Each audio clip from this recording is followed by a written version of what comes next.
kenapa IHSG sekarang dari 8.000 turun lagi gitu kan? Ya satu memang tadi kenaikan indeks itu tergolong sangat cepat ya. Yang kedua tidak merata kenaikannya gitu. Jadi didominasi oleh saham-saham tertentu. Kita ini sebagai investor itu harus bersiap dalam skenario apapun. Mau skenarionya market terus naik, kita juga happy. Mau skenarionya market koreksi dulu, kita juga ready.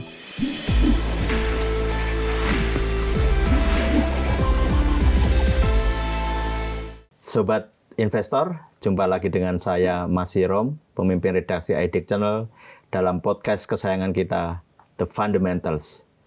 Kita tahu belakangan indeks harga saham gabungan sangat dinamis, sempat menyentuh level di atas 8.000, kemudian turun lagi, naik lagi, turun lagi. Nah, fenomena itu tentu sangat menarik dan karena itu kali ini saya mengundang sahabat saya nih yang telah lama berkecimpung di pasar modal, berbeda dengan sebelumnya yang kita mengundang para C-level dari emiten. Saat ini saya kedatangan sahabat saya, investor, value investor kalau kita sebut, penasihat investasi juga, Mas Rifan Kurniawan. Selamat datang di Fundamentals, Mas Rifan. Terima kasih Pak Sirom sudah mengundang, Pak. Apa kabar? Sehat, puji Tuhan, Pak. Mas Sirom gimana? Sehat, Pak? Alhamdulillah sehat.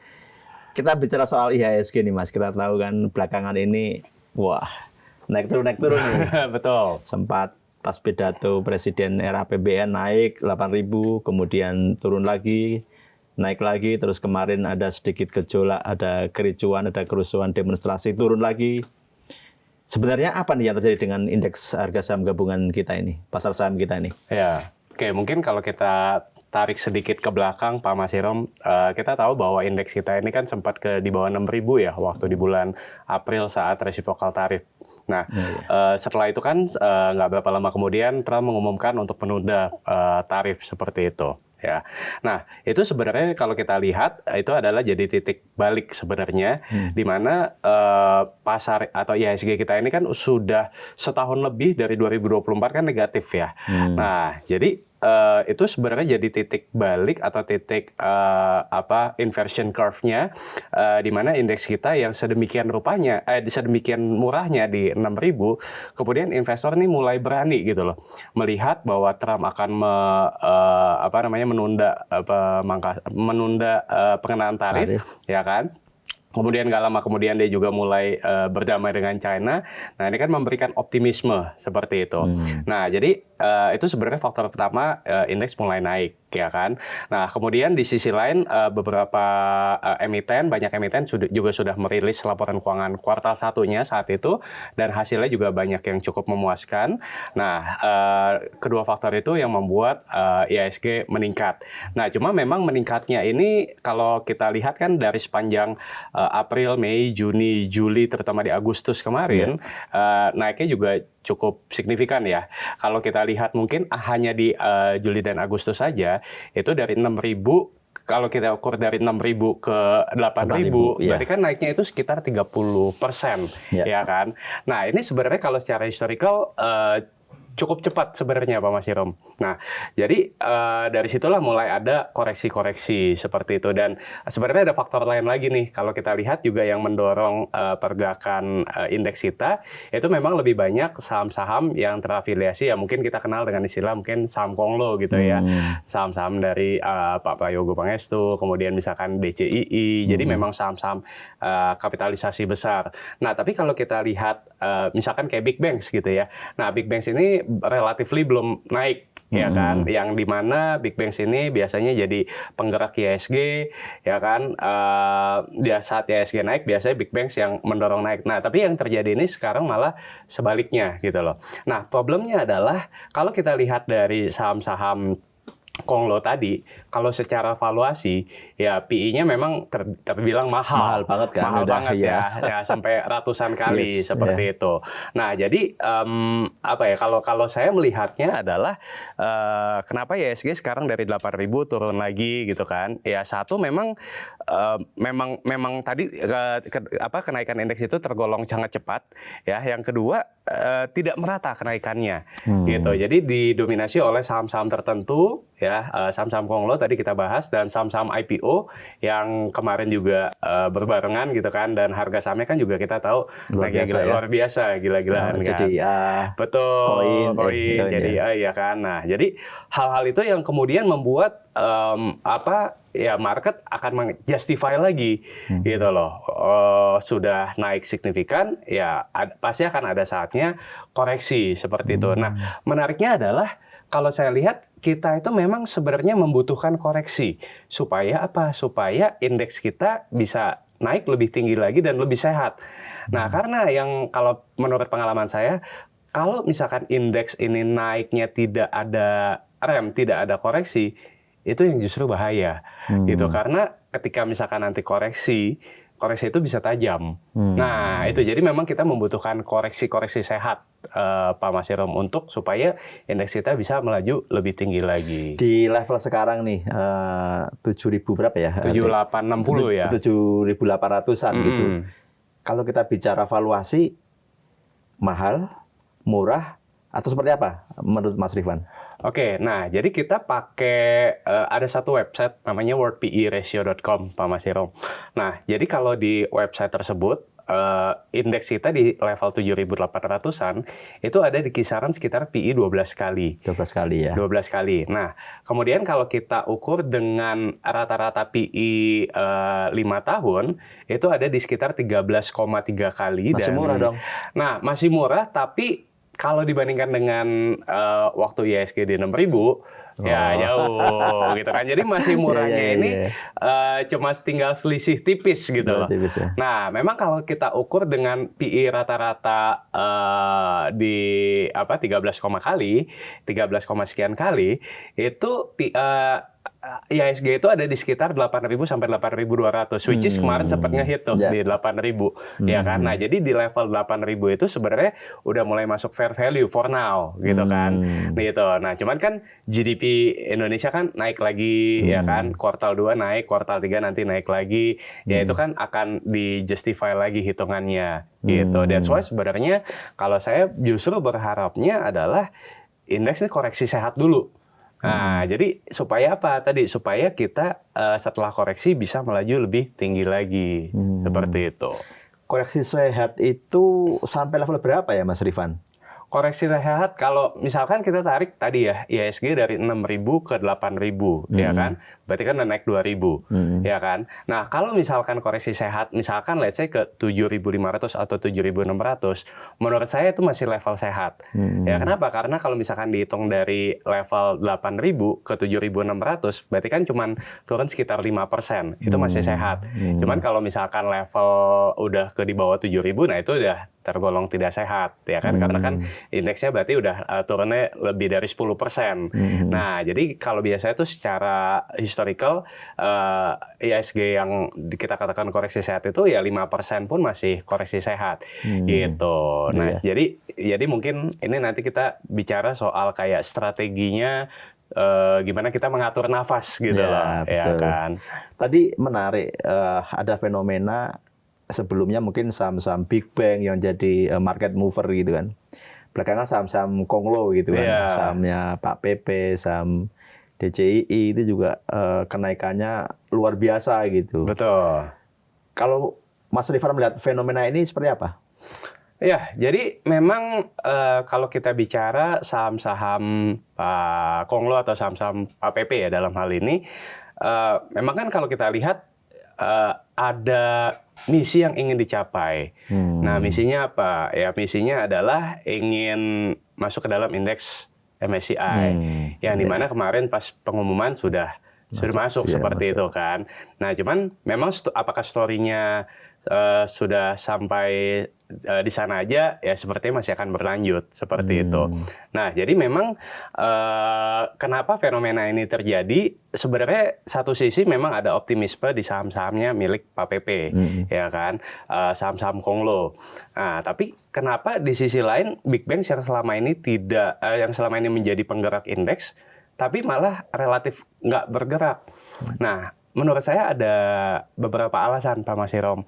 Yang pertama adalah Memang kalau secara kinerja keuangan, kalau kita lihat ya BRI negatif sekitar 9-10%. First half ya. First half-nya, karena kan BRI ini memang di bulan Januari dan di bulan Juli itu ada pencadangan CKPN yang cukup besar.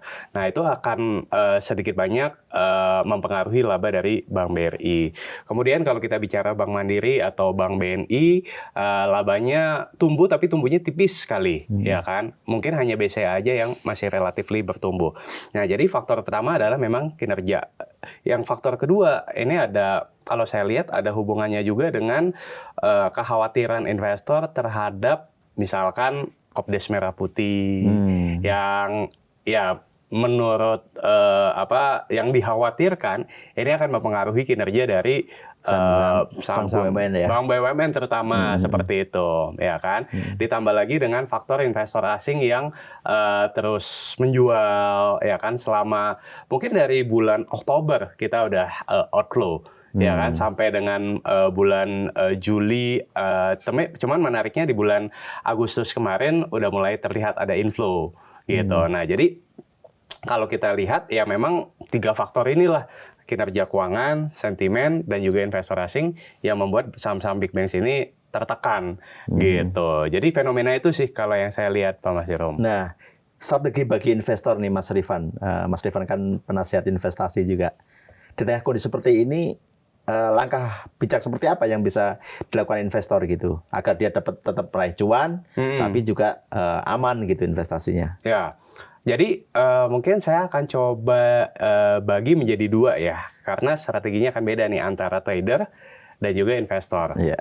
Kalau trader ya mungkin bisa disesuaikan dengan trading plan masing-masing, ya kan, tetap lihat support dan resistannya. Cuman karena saya lebih ke arah fundamental, mungkin saya akan lebih banyak bicara soal yang investor yang jangka panjang. Nah, kalau misalkan nih sobat investor di sini posisinya adalah ketika di bulan April kemarin katakanlah sudah belanja banyak, artinya kan banyak belanja barang-barang murah nih, ya kan. Nah harusnya di posisi sekarang bulan September harusnya portfolionya hijau nih. Nah kalau misalkan portfolionya hijau, ya kan, dan waktu di bulan April kemarin full power, nah kalau menurut saya ini justru waktunya kita taking profit parsial. Jadi ada waktunya, kalau saya suka bilang gini Pak Mas Jerome, ada waktunya kita agresif, tapi ada waktunya kita nikmatin dulu. Ya, ada waktunya kita, ibaratnya kalau kita mau perang gitu ya, ada waktunya kita berburu, ada waktunya kita atur strategi dulu. Nah, sekarang ini kalau saya lihat, itu justru waktunya atur strategi dulu. Ya kan? Lihat lagi nih, saham saya misalkan ada A, B, C, D, E, yang A udah naik 50%, yang B udah naik 100%. Ya, kita lihat nilai intrinsiknya di berapa. Nilai intrinsiknya udah hampir kena nih, udah tipis lah margin of safety. Kita taking profit dulu aja, nggak apa-apa. Kita siapin cash. Nah, saya pribadi saat ini juga menerapkan strategi yang serupa, Pak Mas Jerome. Jadi waktu di bulan April ya banyak belanja, ya kan, murah sekali. Nah, di bulan September ini, ya Agustus September, yaitu saya mulai taking profit. Jadi saya sekarang siapin cash sekitar 40% dari portfolio. Ya? Gitu.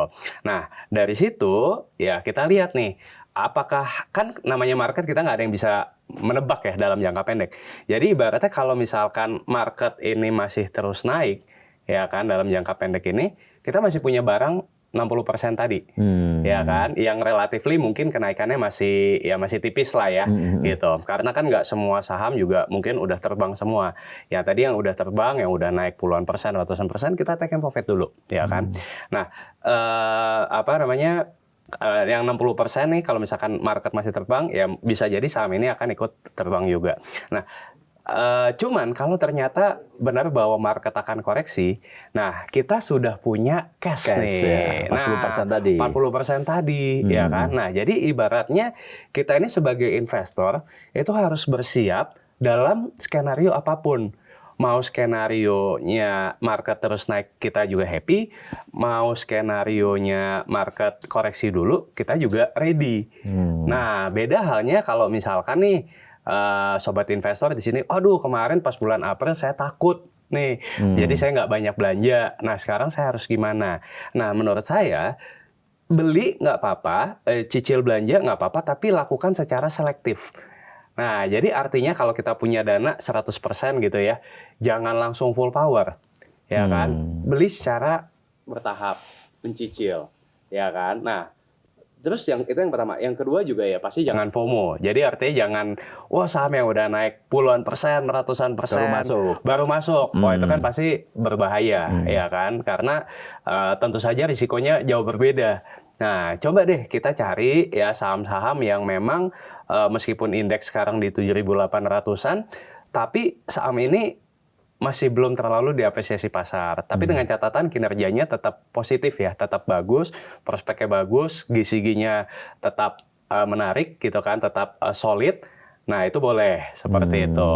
Nah, jadi tetap nggak apa-apa cicil beli ya, cuman saran saya again jangan langsung full power.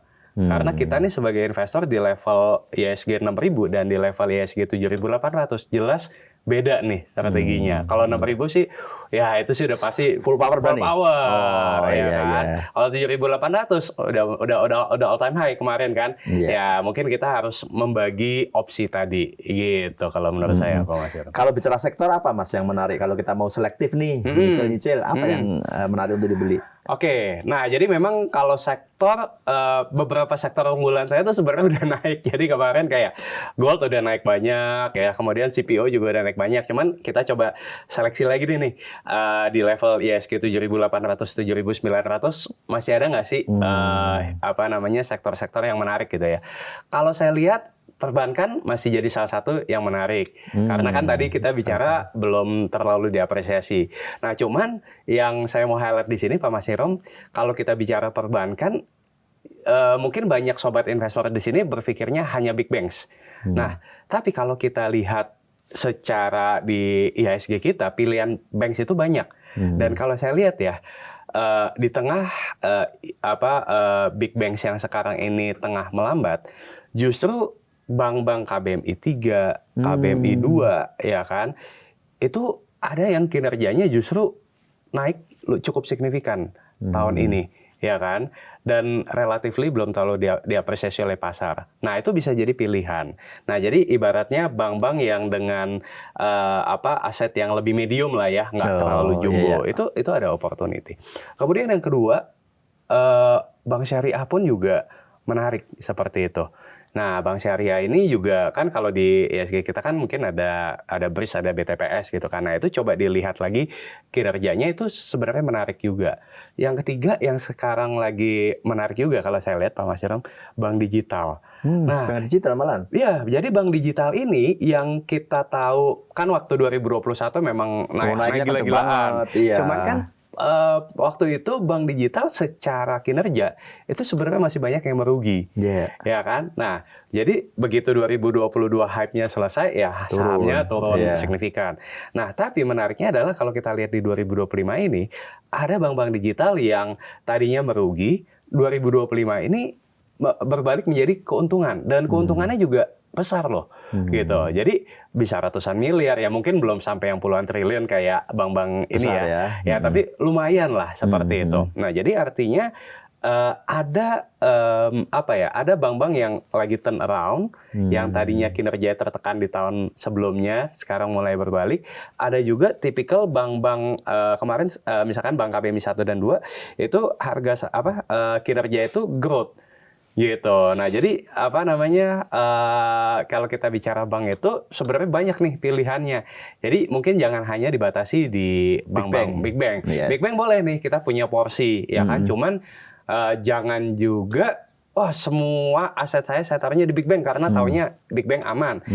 Menurut saya kurang wise kalau kita hanya menempatkan di satu sektor saja atau di satu ini gitu ya. Tapi kalau misalkan big banks, oke, kita ada porsi di big banks, tapi ada porsi juga misalkan tadi di bank digital atau di bank syariah. Nah, itu kita akan menciptakan diversifikasi yang sesuai seperti itu. Nah, jadi itu pertama banks gitu ya. Nah, kemudian kalau yang kedua, kalau kita bicara soal CPO, memang ada sebenarnya nggak banyak pilihannya, tapi masih ada beberapa saham CPO yang saya lihat kinerjanya oke, tapi harga sahamnya belum terlalu diapresiasi pasar. Nah, itu sobat investor bisa kulik-kulik lagi. Karena kalau saya lihat nih 2025 memang tahunnya CPO juga gitu. Kalau tahun-tahun sebelumnya kan tahunnya batubara. Nah, sekarang gantian nih tahunnya CPO gitu kan. Terus kalau yang saya lihat lagi oil and gas sebenarnya juga menarik. Nah, oil and gas ini kalau saya lihat memang kalau secara harga oil sekarang masih belum terlalu tinggi ya, di 60 sekian gitu kan. Nah, cuma saya melihat ada perbaikan kinerja fundamental dari emiten-emiten oil and gas kita. Jadi yang sebelumnya ada emiten yang utangnya besar, Pak Masirom, sekarang ini dia cut hutangnya, jadi lean, jadi balance sheet dia lebih sehat.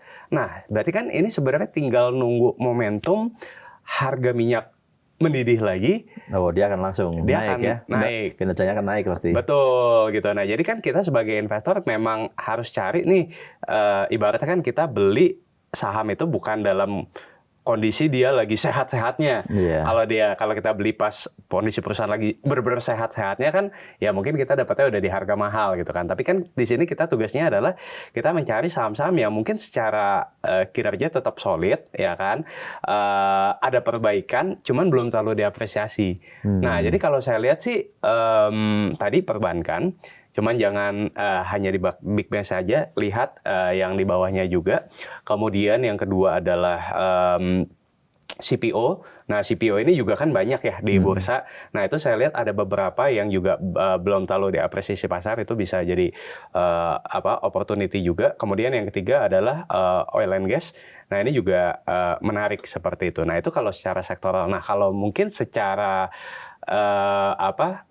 agak sedikit di luar sektoral, memang kalau saya lihat kan market ini sekarang lagi melihat pemiliknya siapa sih atau ini grup siapa sih, ya kan? Karena kan kemarin kan saham-sahamnya Pak PP. Tapi sebenarnya kan kalau kita bicara Konglo itu bukan hanya Pak PP.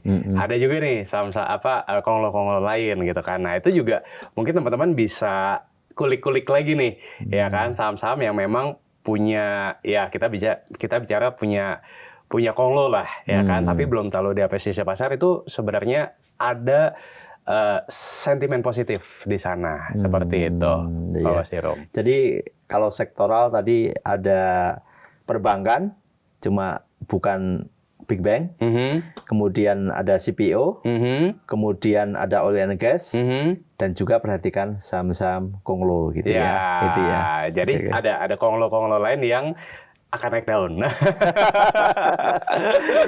Mas Rifan, kalau dalam berinvestasi, Mas Rifan ini benar-benar value, tapi kok tadi juga Konglo itu kan kadang kita nggak bicara rasio-rasio fundamental ya. Tadi disebutkan saham-saham Pak PP, kalau kita bicara PI udah tinggi sekali, pasti nggak masuk. Jadi kalau menurut Mas Rifan, kalau kita mau beli saham, apa aja sih faktor yang pasti kita lihat gitu? Oke, nah jadi memang kalau saya kan memang value investing, Pak. Nah cuma banyak yang menyalahartikan, value investing itu cari saham yang semurah mungkin. Nah menurut saya di era sosial media, di era digitalisasi seperti sekarang ini, kita nggak bisa terlalu kaku ke arah sana. Nah, jadi kita itu harus lebih luas dan kita harus melihat perkembangannya seperti apa. Nah, saya pun dalam meskipun saya tetap menjaga core saya adalah di value. Value itu kan berarti kita lihat value dari perusahaan ya. Cuma faktor-faktor penilaiannya itu kita bisa ibaratnya kita sesuaikan dengan perkembangan. Contohnya gimana? Contoh misalkan gini, kalau kita bicara mungkin 10 tahun lalu, laporan keuangan itu benar-benar jadi 100% patokan. Ya, betul. Ya kan?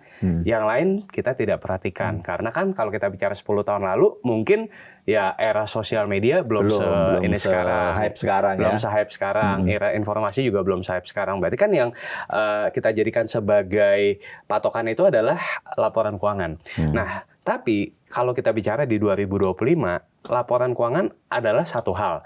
Jadi laporan keuangan itu kita tetap perhatikan tujuannya adalah untuk kita melihat bagaimana sih kinerja dia di masa lalu. Nah, yang saya suka pelajari dari laporan keuangan ini adalah apa yang membuat kinerja dia naik. Nah, jadi misalkan kita lihat nih, oh tahun sekian kinerjanya naik nih, harga sahamnya naik. Kenapa ya? Kok dia bisa naik? Dan sebaliknya, apa yang membuat dia turun? Nah, dari situ kan kita tahu nih faktor apa yang membuat saham A ini kinerjanya bagus dan harga sahamnya naik, faktor apa yang membuat saham ini kinerjanya turun dan harga sahamnya turun. Nah, itu jadi kita pelajari satu hal dulu. Kemudian kita kembangkan lagi Pak Masirom dengan kita lihat forward looking-nya. Nah, forward looking ini kalau saya ada 3. Satu, economic mode. Jadi dia punya competitive advantage apa nih? Yang susah ditiru oleh kompetitor. Yang susah ditiru oleh kompetitor. Yeah. Nah, yang kedua adalah kita lihat industrinya. Nah, jadi ada industri yang mungkin 5 tahun lalu lagi booming, sekarang turun. Dan sebaliknya yang mungkin tahun-tahun sebelumnya turun, sekarang akan balik lagi. Nah, itu kan tidak tercermin di dalam laporan keuangan. Nah, itu kita perhatikan, Pak. Taunya dari mana? Ya, misalkan kita update berita, ya kan, dari IDX Channel, ya kan, itu kan selalu menyajikan informasi-informasi terbaru. Nah, itu kita akan sangat terbantu, Pak. Nah, jadi kita lihat perkembangan industrinya. Nah, yang ketiga, manajemen. Nah, manajemen ini berhubungan dengan yang tadi saya katakan tuh, ya, dengan siapa sih ownernya, siapa sih direktur dan komisarisnya, pengalamannya relevan atau tidak. Kemudian kita kan tahu nih, kalau grup A gitu kan, dia biasanya care nih dengan pemegang sahamnya. Nah, itu kita perhatikan juga Pak Masirom gitu. Nah, jadi balik lagi nih, kalau kita bicara mengenai fundamentals in my version, bukan hanya lagi terpatok hanya di rasio keuangan gitu ya. Tapi kita juga perhatikan tadi tuh 3 faktor tadi, economic mode-nya, kemudian juga industrinya sama manajemennya. Nah, itu yang menurut saya jadi melengkapi satu kesatuan kita dalam menganalisa sebuah saham sehingga kita bisa lebih tajam gitu. Bahkan nggak jarang kalau misalkan kita sekarang kan dengan era keterbukaan informasi, kita bisa langsung tanya ke investor relation-nya, ya kan? Atau misalkan kalau misalkan lagi RUPS atau lagi public expose, ya kita datang, ya kan? Kita datang, kita bisa tanya langsung ke C-level-nya, ya kan? Dan so far dari pengalaman saya, mereka open kok. Gitu loh. Nah, itu kan kita harus manfaatkan kesempatan tersebut, gitu, Pak. Mas, dengan tadi sederet syarat ya, selain laporan keuangan, ada 3 tadi juga kita lihat manajemennya, terus kita lihat industrinya gitu. Sering multi-bagger? Sering, Pak. Sering. Pengalaman paling berkesan soal multi-bagger itu sama apa? Oke, mungkin yang berkesan ya, Pak ya. Kalau mungkin gini, dari 2000, saya mulai di market dari 2008, Pak, sampai 2025 mungkin kurang lebih ada sekitar 16 sampai 17 saham yang dapat multi-bagger gitu kan. Ya. Lumayan banyak, Pak. 17 saham multi-bagger. Ya, jadi hitungannya ya 1 tahun satu saham atau ada yang 2 saham multi-bagger gitu kan. Nah, jadi kalau yang berkesan mungkin pertama mungkin saham Indika ya, saham Indika Energy. Waktu itu saham Indika Energy itu 2015-2016 itu kan harga sahamnya sempat jeblok sampai Rp100, Pak. 100 ya.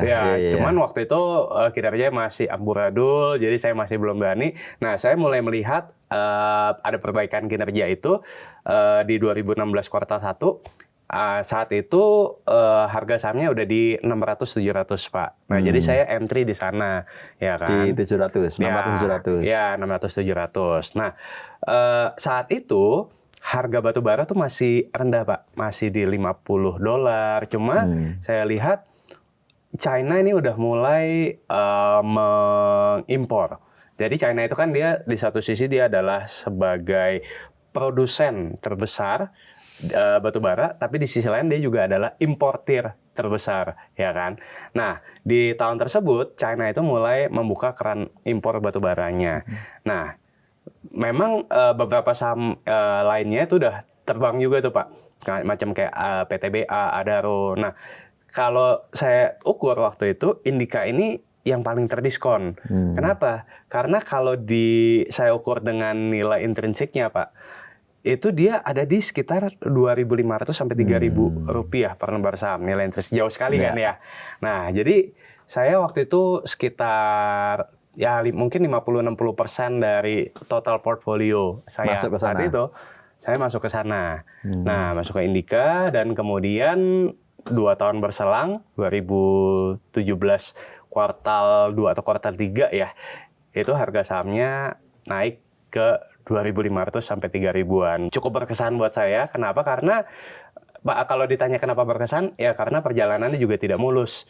Jadi artinya dari 700 bukannya langsung naik ke 8.000 ke 2.000 sekian gitu ya. Tapi sempat turun lagi ke 500 ya kan. Sempat turun lagi ya. Tapi ya tetap di situ kan ketika harga saham turun kita punya hipotesa kuat atau tidak gitu kan. Nah tetap saya pertahankan conviction-nya dan ya akhirnya sampailah di 2.500 sampai 3.000 tadi. Lumayan 4 begar Pak Mas Hirom. Itu tadi yang menarik gitu. Kapan kita in, kapan kita exit gitu. Betul. Kalau seumpama ya Mas Rifan masuk di 700, lihat untung di 1.000, udah untung nih. 30% saya jual gitu. Iya. Ya, kadang itu kan ternyata masih naik sampai 2.500 gitu. Betul. Apa yang dilihat? Nilai intrinsik tadi ya? Betul. Jadi saya memang ketika berinvestasi itu selalu menghitung terlebih dahulu yang namanya berapa nilai intrinsiknya dia gitu kan. Nah jadi kalau misalkan nilai intrinsiknya masih jauh di atas dari harga saham saat ini, saya akan nyaman Pak dalam investment. Kenapa? Karena saya tahu nih dia nilai intrinsiknya tadi misalkan di 3.000. Tapi saya belinya di 700. Mau harga sahamnya nanti minggu depan turun ke 600, saya akan ya nggak masalah, cuek aja. Bahkan kalau misalkan saya masih punya cash ya saya akan tambah lagi gitu kan. Kalau misalkan kita belinya di 2.500 tadi, ya jantung kita kan pasti deg-degan juga ya Pak ya. Waduh ini nilai intrinsiknya udah pasti dengan harga saat ini gitu kan. Nah, kalau harga saham turun, nah itu beda tuh Pak. Nah jadi makanya kenapa saya itu tipikal yang nggak apa-apa, saya akan sabar nunggu ya kan, tapi saya tahu betul saham yang saya beli itu adalah saham-saham yang terdiskon, saham-saham yang kita bilangnya adalah punya fundamental bagus pasti ya Pak ya, barang-barang bagus, tapi belum terlalu diapresiasi oleh pasar gitu. Nah jadi itulah kalau menurut saya buat sobat investor juga di sini, kalau misalkan kita memang pengen sukses lah, pengen dapat return yang jauh di atas pasar, ya kita memang harus mencari saham-saham yang saat ini tidak dalam kondisi terbaiknya.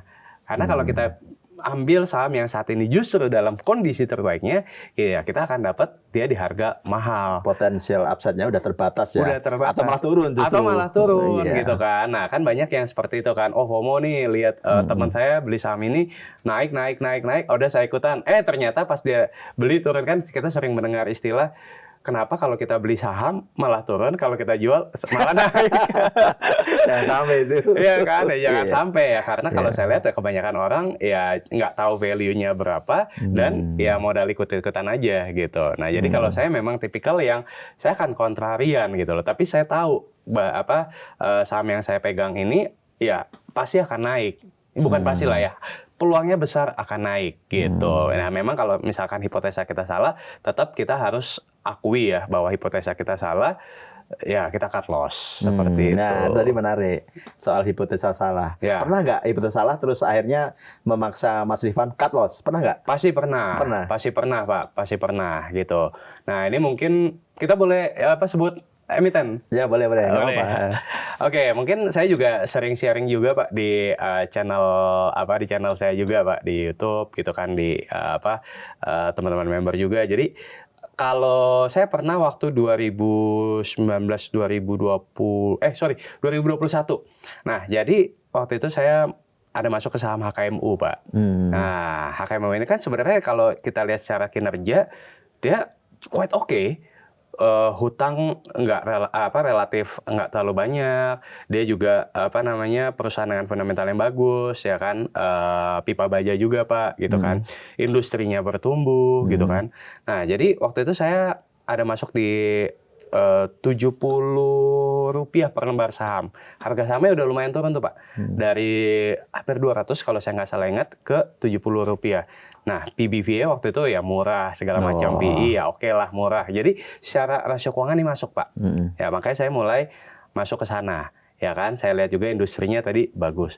Nah, tapi ternyata hipotesa saya salah. Kenapa?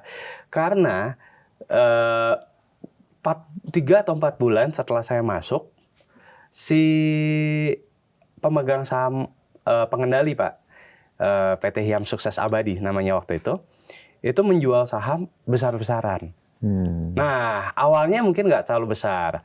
Jadi waktu itu ownernya menjual saham, ya saya bilang, oh ya udah anggaplah itu ya taking profit biasa lah ya atau kebutuhan pribadi. Nah, tapi saya perhatikan kok lama-lama si PSP-nya tadi, pemegang saham pengendali tadi, itu benar-benar distribusinya gila-gilaan Pak. Wah, something wrong. Nah, harga sahamnya turun kan. Ya udah, saya waktu itu di 52 daripada saya merisikokan uang saya mati di 50 perak nggak bisa dijual atau bisa dijual di pasar nego Pak. Cut loss. Saya cut loss. Ya, saya cut loss gitu kan. Berarti hitungannya 20% lebih kan cut loss-nya Pak gitu. Padahal waktu itu masih ada ya ini makanya nih sempat ada sedikit denial. Jadi masa sih enggak lah ini pasti naik lagi. Cuman ya itu tadi ini mungkin sedikit tambahan Pak kalau saya boleh ini. Jangan kita membeli saham itu lebih dari apa ya? Maksudnya jangan portfolio kita terlalu didominasi oleh satu saham. Kenapa? Karena kalau misalkan portfolio kita didominasi oleh satu saham aja, kita tuh akan jadi denial Pak. Begitu ada salah hipotesa, enggak lah ini pasti naik lah, pasti naik lah, ntar juga naik lah, pasti ada denial seperti itu secara psikologis. Nah untungnya Pak, waktu saya di HKMU tadi itu mungkin cuma sekitar 5% dari portfolio Pak, untungnya gitu loh, ya kan. Nah, untungnya saya bersyukurnya nggak terlalu besar secara alokasi dananya. Tadinya kan saya kan tipikalnya akan beli itu bertahap, Pak. Nah, pas saya lihat, wah ini something wrong nih. Ya udah, akhirnya saya cut loss daripada saya merisikokan uang saya tadi hilang di HKMU. Dan ternyata kan habis itu ya kita bisa lihat sekarang kan harga saham HKMU seperti apa, dan kepemilikan sahamnya juga 99,9% publik sekarang Pak. Udah nggak ada PSP-nya ya? Iya gitu. Nah jadi ya saya anggap waktu itu ya it's a good decision untuk cut loss di saham tersebut. Jadi good decision itu nggak hanya soal untung. Pas cut loss pun kadang juga good decision ya. Betul Pak gitu. Jadi kita harus tahu kapan waktunya kita cut loss, ya kapan waktunya kita hold. Nah itu kadang yang tidak bisa dibedakan Pak oleh para investor gitu. Yeah. Mas Rifan, ini kalau di podcast kita The Fundamentals ini ada games-nya. Oh, oke. Ya, this or that gitu.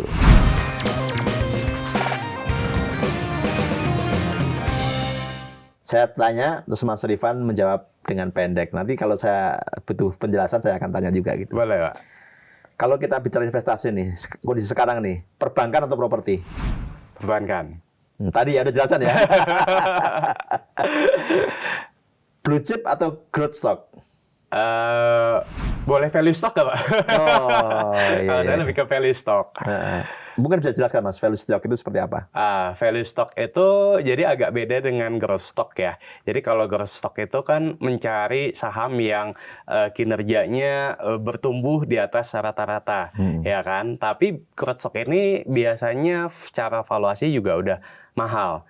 Nah, kalau saya lebih lihat value-nya. Jadi bukan yang termurah, balik lagi, tetap cari perusahaan yang bertumbuh, cuma secara valuasinya dia masih under value Pak, atau masih reasonable gitu. Nah, jadi kan tetap cari perusahaan yang bertumbuh tapi valuasi ini masih murah. Nah, tetap valuasi ini jadi kunci nih Pak.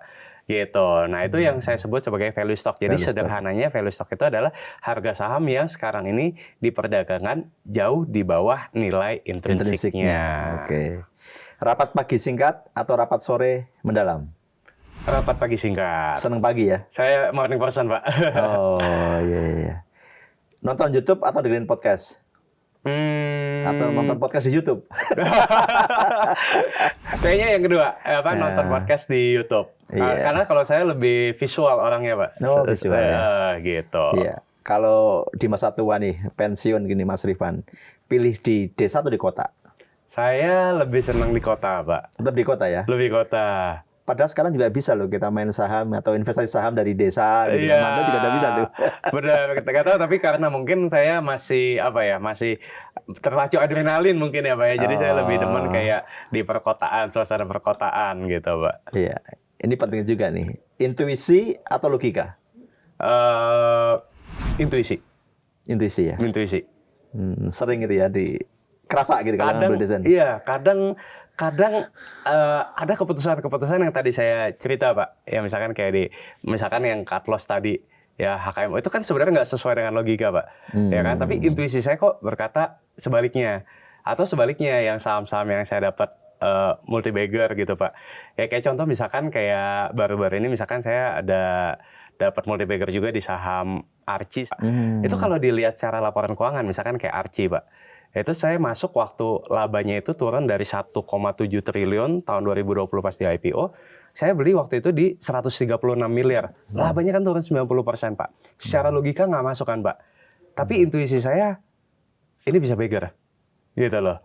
Nah, tapi tetap saya cari informasi-informasi ya, Pak. Tapi awalnya itu adalah dari intuisi, Pak.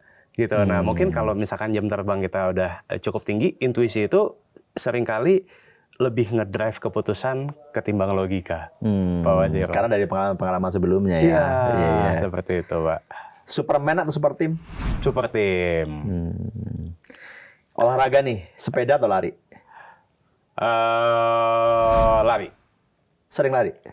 Sesekali lah, Pak. Maksudnya bukan yang ini, tapi di gym, Pak. Oh, di gym, treadmill. Ya, treadmill, kardio, angkat beban juga, gitu. Soalnya lebih memacu adrenalin lagi, Pak. Oh, iya. Terakhir nih, Mas Rifan, apa harapan Mas Rifan terhadap pasar modal Indonesia? Harapan saya, satu, bukan hanya jumlah investor bertumbuh, Pak, tapi kualitasnya yang juga bertumbuh. Karena saya lihat, meskipun pas COVID kita juga happy ya, jumlah investor naik signifikan, tapi kalau saya lihat masih banyak juga yang tidak mengupgrade pengetahuannya atau tidak mengupgrade skillnya, Pak. Ya masih banyak yang beli saham secara ikut-ikutan dan akhirnya dia dapat bad experience, Pak. Dia dapat bad experience. Nah akhirnya ya dia menyalahkan instrumennya, padahal mungkin yang salah dianya, gitu kan. Nah jadi saya berharapnya adalah kualitas dari investor kita makin tahun harus makin upgrade. Dengan belajar, dengan mengupdate berita yang relevan, yang terupdate, ya kan. Dan dengerin podcast-podcast yang berguna juga, itu sangat-sangat membantu. Baca buku, ya kan. Itu satu harapan saya dari sisi investor. Yang kedua, ya harapannya jumlah emiten juga makin bervariasi ya. Nah sekarang kan kita udah mau menyampai 1.000 sekarang. Iya, udah mau 1.000 emiten. Itu kan ya quite okay ya.